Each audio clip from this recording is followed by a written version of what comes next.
Good morning, and thank you all for tuning in and for being on the phone. A few days ago, on a conference call with hospital providers, Dr. Reggie Washington, a good friend and one of our great medical leaders in Denver from St. Luke's Presbyterian Hospital, reminded all of us on the call that, quote, this virus isn't going away anytime soon. It's going to be with us for a while. And that statement from Dr. Washington became very foundational to me in my thinking about our path forward and recognizing that this is going to be a long marathon, one we are going to have to run together. It'll be a while before we get back to living the way we want to. And that reminded me of the advice I've given my own children as they've grown up.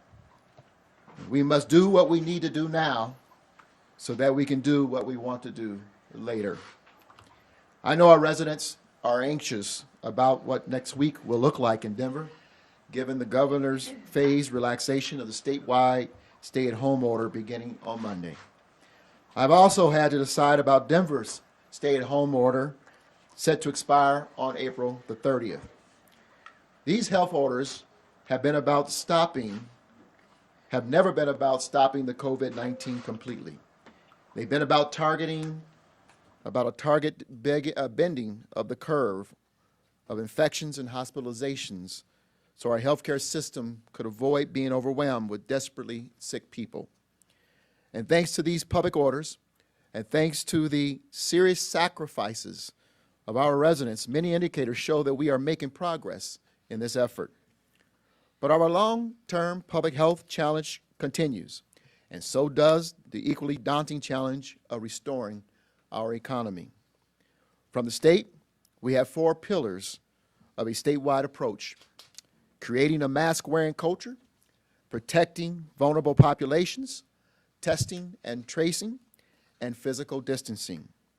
Throughout all of this, Denver's had to grapple with unique situations and unique challenges: our population size, our density, our demographics, the number and various sizes of our businesses, and the number of large entertainment, cultural, and sports venues. In fact, the metro area has many of the same challenges Denver does compared to the other parts of the state, and the governor has been supportive of our efforts to address these unique challenges.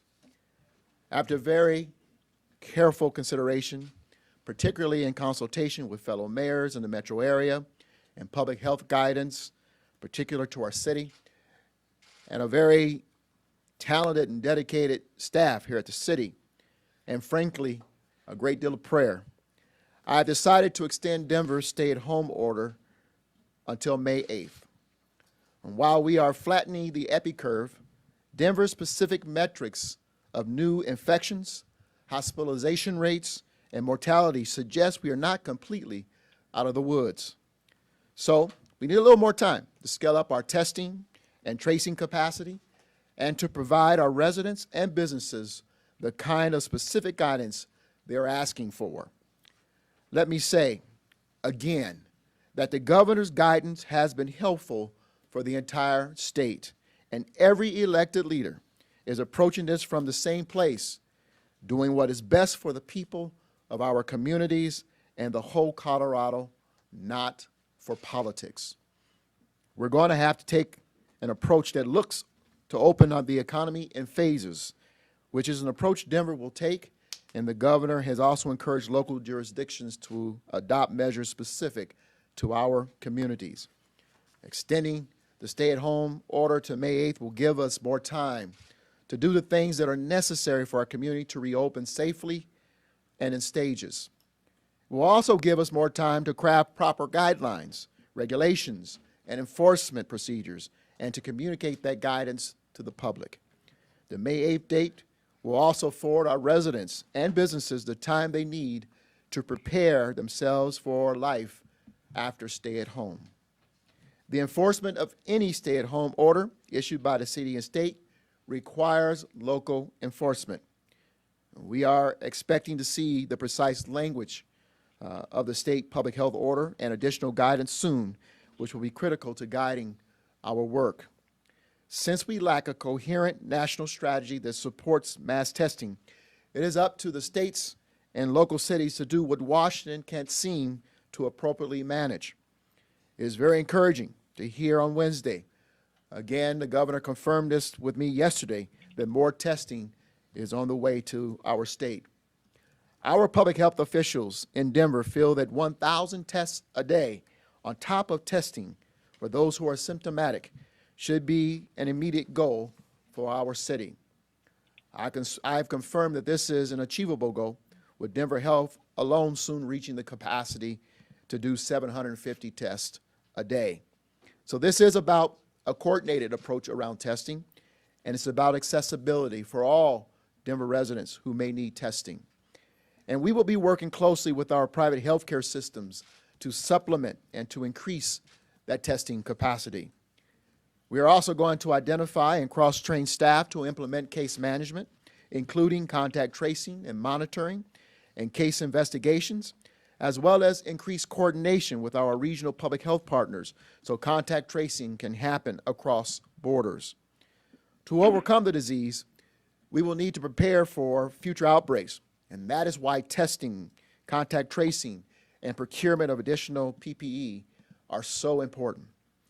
Despite what some of our leaders say, we must be prepared for COVID-19 to continue, and worst-case scenarios include an outbreak during the winter flu season. And given that fact, I want to call on our representatives in Congress to work toward a more thorough testing system so we can get ahead of the curve. Listen, this has been tough for all of us, but I also know it's even tougher for our residents to manage their lives with some hope of certainty. It's government's job in times like this to provide certainty, to speak truthfully, and to base our judgment on the best healthcare guidance we can, not on politics. I've told people from the beginning that we're going to make mistakes. Not every call will be spotless, but I've said before, I'm going to err on the side of saving lives. I want to thank my fellow mayors from around the region, all the Metro public health officials, and Denver City Council for their support and agreement to extend our stay-at-home order on May the 8th. The Metro mayors and public health officials have been phenomenal partners during this situation, and really shows how in challenging times this region does indeed pull together forward. So we're going to take this time to do this right, to do what we need to do now, so we can do what we want to do later in just a couple of weeks. I want to thank all the residents for staying strong, for adhering to the orders. It really does mean more than you will know. And this dedication that you've shown, hopefully will reward all of us in the near future.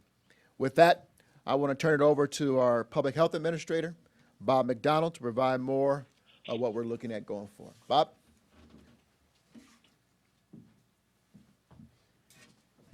Thank you, Mayor. Before I give an update on where we are and what we're hoping to achieve in the next couple of weeks, I also want to thank all of my counterparts throughout the region, all the public health officials throughout the region who have been invaluable to me in the recommendations that I make to the mayor. So as the mayor pointed out, we are not there yet. We're making great progress. We hope to achieve a great deal in the upcoming weeks, specifically with respect to building out a workforce that can enhance a response to an enhanced testing protocol. We hope in the next couple of weeks and believe that we can achieve 1,000 tests per day. That's going to give us great insight into where we are with battling COVID-19. We have built out and identified a workforce of over 100 people who we hope to train and will train in the next couple of weeks in preparation for that. We've partnering with Denver Public Health and Denver Health and Hospital Authority and other city agencies that are going to help us out with attaining that goal. We also want to be clear that where we stand and with the guidance that we're going to provide to everybody that this impacts, and we're not there yet.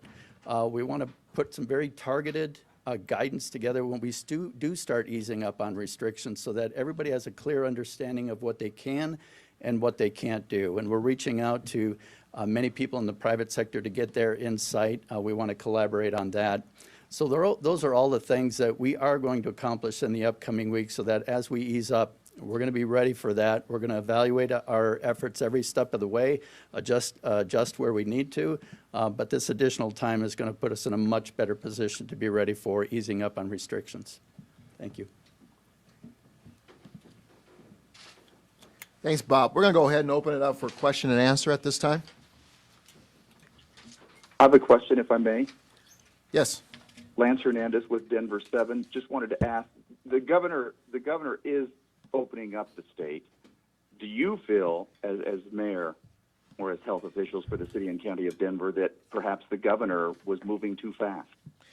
Again, Lance, thank you for your question. The governor is responding to data just as we are, and I believe that's why they're taking the appropriate time to put the orders appropriate for us to roll this out, to ease ourselves back into this slowly.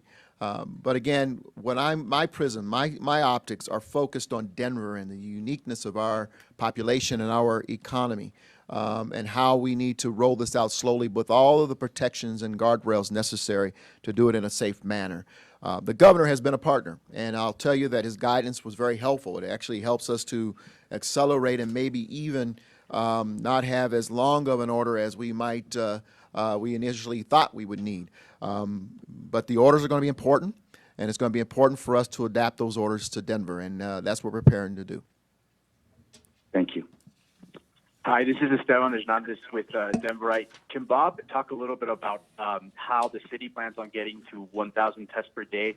Is there a timeline? Is there like a goal where that testing sort of milestone will be reached? Can you talk a little bit about how the city's going to get there?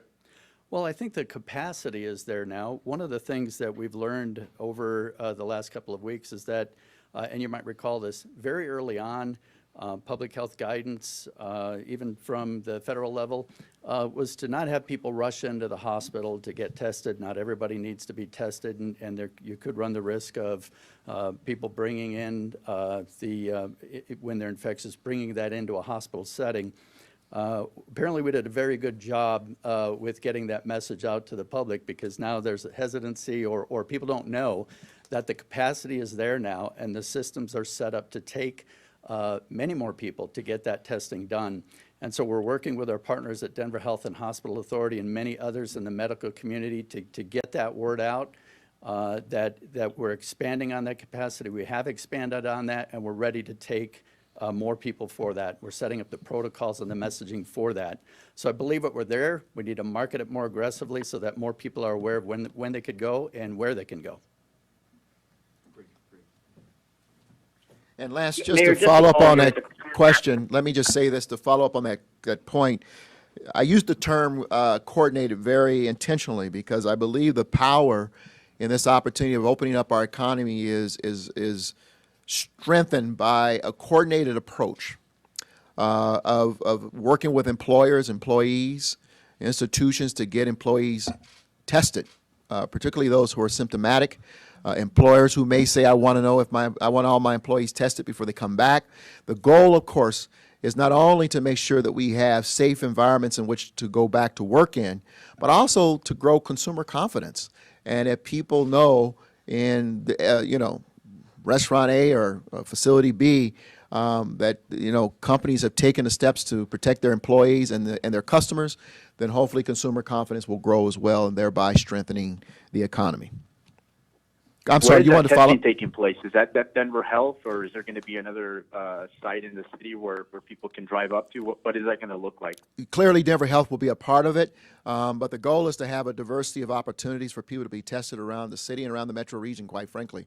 And, there are going to be some other new wrinkles there. I won't talk about them now, but hopefully we'll make it real convenient for residents all over the city of Denver to get tested, those who are symptomatic, those who maybe are part of an employment program to get tested before going back.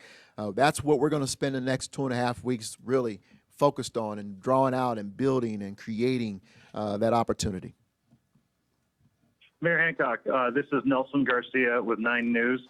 Do you have any concerns about confusion amongst the public with different orders being issued by the governor and local entities? Yeah, that's something we spent a lot of time talking about, Nelson, and we hope to bring some clarification to it. The reality is that right now, and for all residents, the current order that we're under will remain in place in Denver, Colorado. In Denver, and you may see other cities follow. I shouldn't say follow, but be a part of the same strategy going forward. And so the way we're operating now in terms of staying at home, businesses not opening unless they are essential operations will remain in place until May the 8th. We will set up a system to where we can answer some other critical questions about that going forward. But the city attorney's office and our communications teams are going to be working fastidiously to make that happen.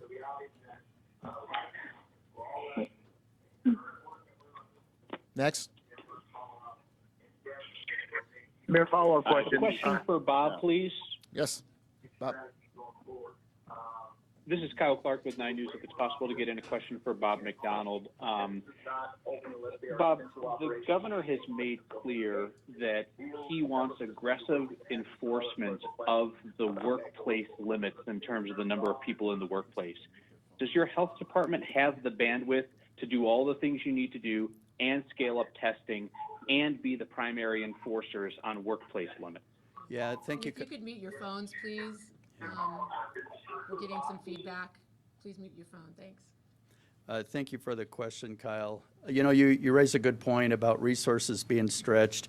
I do believe we're going to be able to do that successfully. You know, every step of the way, this has not been an effort solely followed out or carried out by the Department of Public Health and Environment. We've had many partners, great partners throughout the city, safety and community planning and development, excise and licenses, and many, many other departments that have stepped up to assist with every decision, every step of the way, including enforcement. So I do believe we're going to be successful with doing that. That being said, we rely on the public. We rely on employees, if they see concerns, to call that into 311. We've been very successful and rapid in our response with following up on those concerns when they come to our attention. Mayor Hancock, Nicole Fierro with Fox 31 here. You talk about communicating to the public new guidelines as they come out. Where can we see what currently is in place, what's going to be changing, where can this all be available, and how soon do you plan to have guidelines for businesses that were thinking they would be open May 1st?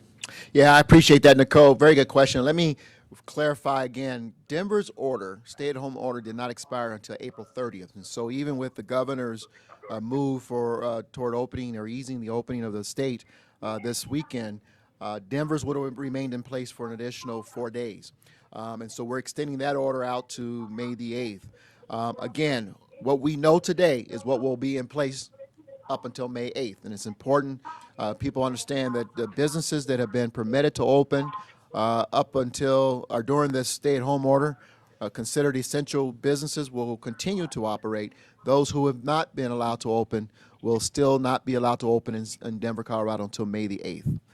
Excuse me, May 9th. Yeah, as we roll through May 9th. So midnight, May 9th.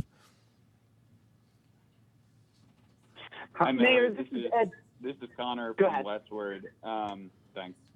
So there's a large cleanup set to take place in 5 Points on April 30th. And you've stated your goal is to get people into shelters. I spoke with the Colorado Coalition for the Homeless this morning, and they said that shelters in Denver hovering near capacity. So I'm wondering what your thoughts are on the city setting up a safe outdoor location where people can set up their tents and the city provides restrooms, sinks, and other amenities to keep people safe. Yeah, I appreciate the question, and I'm going to bring Britta Fisher up here, our Director of Housing, but I can tell you foundationally that we are working very hard to continue to create indoor opportunities for residents of Denver who are experiencing homelessness. At this time, we don't see a reason for us to create outdoor sanctioned campsites, as you're alluding to, in our city of Denver. We're not going to move in that direction, but we are going to continue to work hard to create opportunities indoors for our residents. Hi, this Mayor, is Mike Littler.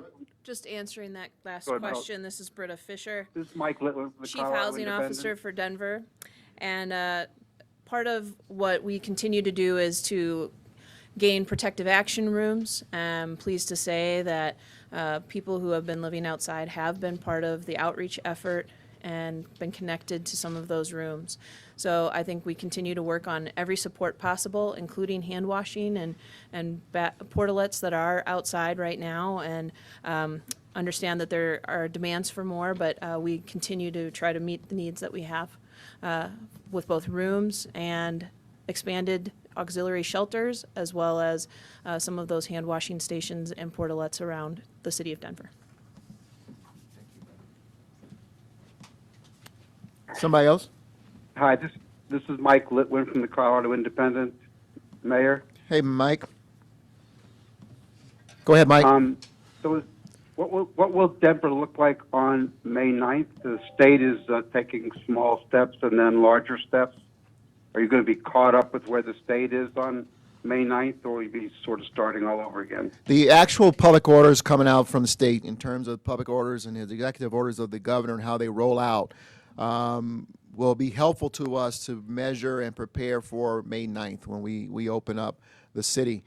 As I've said from day one, this is going to be baby steps. This is going to be a phased-in process, and so we'll see where the state is, and we'll modulate our rollout accordingly. But you can expect, again, this is a marathon. We're going to be in this for a long haul, and we're going to roll out accordingly that we believe will be safe, with the proper protocols for any industry that's allowed to open their doors. There may be some on May 9th that are not allowed to open quite yet because we have to put other measures and protections in place. But we're going to be as transparent as possible. Once we get those orders from the governor, the team will go to work and begin to lay out how we will roll out Denver's strategy. Next question. Mayor Nelson Garcia. Mayor, this is Ed Seelover with the Denver Business Journal. I was wondering if you could just kind of walk through your thoughts on this. Governor Polis specifically said he didn't want to extend the stay-at-home order for one reason, because it inflicts very severe economic pain on people. Yep. How did you kind of arrive at this? How did you balance out the needs of public health and the needs of people to earn a living, particularly as we see more and more surveys saying businesses are going to be closing for good if the stay-at-home order stays in place? Yeah, we've always recognized that unfortunately there are going to be some casualties to this across our economy, and I'm not just talking about Denver, but I'm talking about worldwide. And we know, and I'm in regular contact with small businesses, big businesses, almost on a daily basis, talking about what's happening during COVID-19 and the economic impact from what's going on. We start with the foundational belief that, one, we're about saving the city and saving lives in this city. That's first and foremost. My team and I just talked about that yesterday. Let's get back to our why. Our why is to save lives and to keep as many people safe and healthy as we can. Secondly, of course, it is about how do we make sure that we can continue to protect the community going forward, even with the presence of the COVID virus in our community. And at the same time begin to open up the economy to try to move back to some semblance of normalcy or whatever the new normal will be. And once we get back to saving lives, we understand that we got to ease into this. And though it's difficult, we have as a society become practiced at rebuilding economies that have been challenged through recessions. We know we can bring back the economy. We know that we can rebuild businesses. We know that we can start new businesses. What we cannot do is replace lives that have been lost. And if that's our paramount focus, then let's do everything we can to protect lives first, and then do what we know how to do best, and that is to rebuild the economy and help companies get started again. We'll do those things. We'll do everything we can to help every business, every entrepreneur to get started again in the new economy. But let's first start by protecting lives. Mayor, this is Nelson Garcia with 9 News again. Weld County is taking a vastly different approach than Denver. Are you concerned at all that what they're doing may influence the behavior of people in Denver? No, I believe first and foremost I have faith in the people of Denver to help us do what we need to do necessary so we can do what we want to do down the road. Secondly, as every community, just as Denver, every community has to do what's in their best interest. And so while Denver is taking one path, another city, and there may be cities more immediately surrounding Denver than Weld County, have to take different steps than the city of Denver. Hey, listen, I celebrate that. They had to make their own decisions on that. We're going to do what's in the best interest for Denver and the people who come into our city.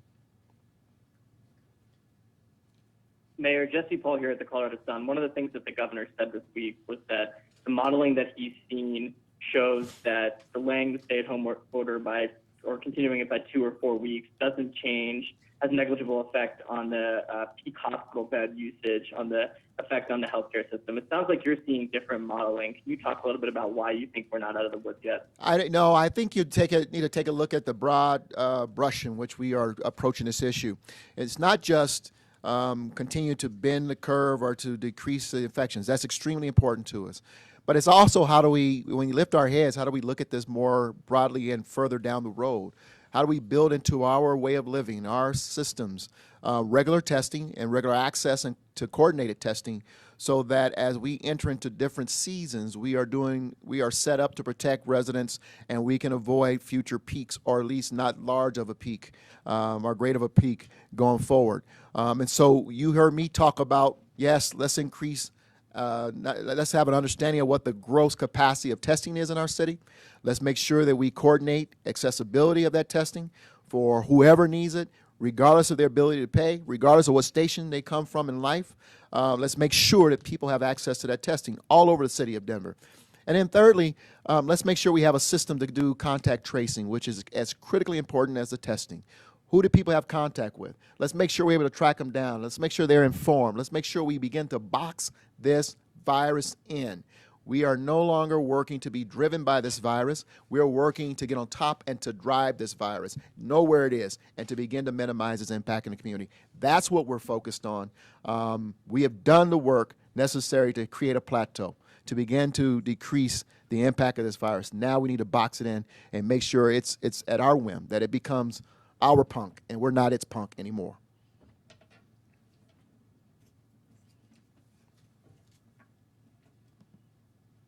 Any other questions? Mayor, this is Mike Litwin again. How confident are you that May 8th is a hard date and that you could accomplish everything you say you need to by that time?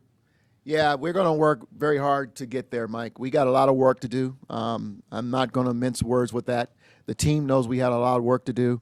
There were other dates we looked at, but I think it's important, has always been important to me, that the region work in concert. And if we can get the majority of the region on a particular day to try to work together, then May 8th became that date, and I felt much more confident that together we can get there, particularly if we're all focused on similar objectives and goals: testing, contact tracing, and making sure we know how to help businesses adhere to the new realities around the new executive orders of the governor once they're published. Final questions? Mayor, Ed Seelover again. I just wanted to follow up. Speaking of working in concert with the region, I think a lot of people saw that Wheatridge is requiring customers to wear masks inside essential businesses now.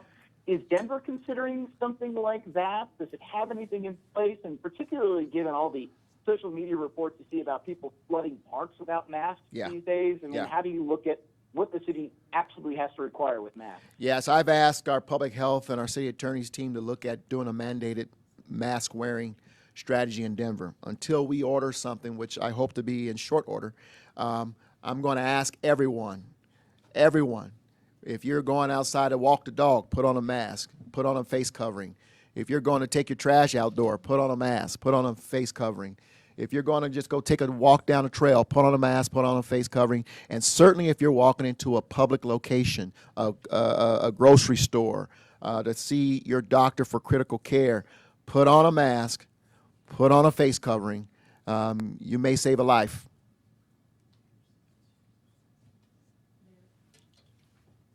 Yeah, Bob McDonald? Yeah, okay.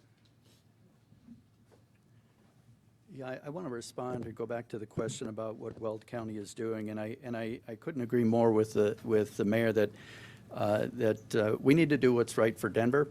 You know, we are looking at what other counties are doing, and we get input from them. I'm not going to speak to the details of what Weld County is doing, but we're going to do, again, what's best for Denver. We're going to try to align with the region and with the governor where we can, but we're certainly not going to defy or be less stringent than what the governor implements. And so that's how we're going to continue to move forward, in alignment where we can, doing what's right for Denver, being in alignment with the state, not being less restrictive than the state. So I just wanted to revisit that, so hopefully that clarifies that.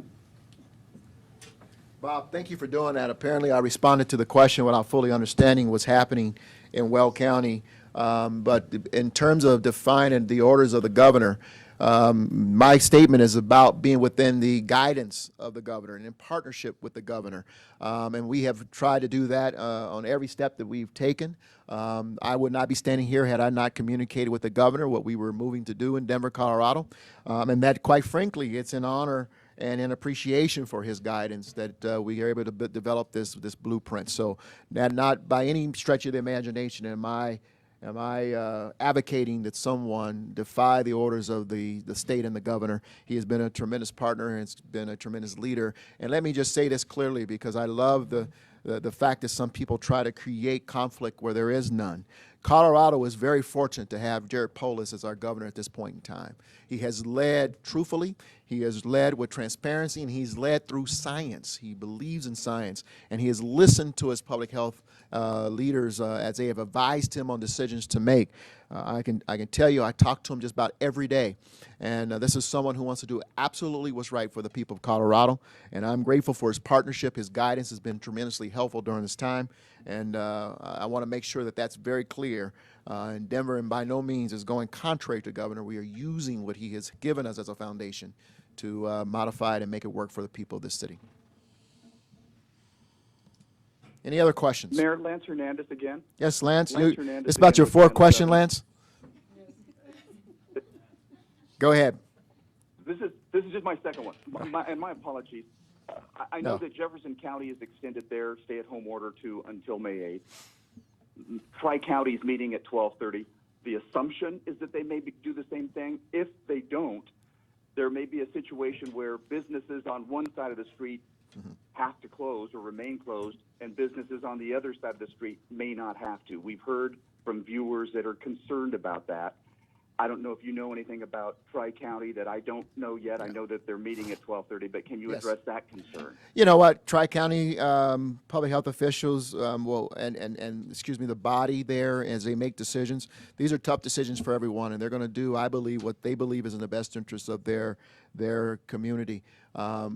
We also, all of us have talked regionally, and maybe Bob can talk about the fact that public health officials have been on regular conversation almost daily, as well as elected officials. I can't tell you enough about the mayors around the region, county commissioners who have weighed in and been tremendous in helping us think this through.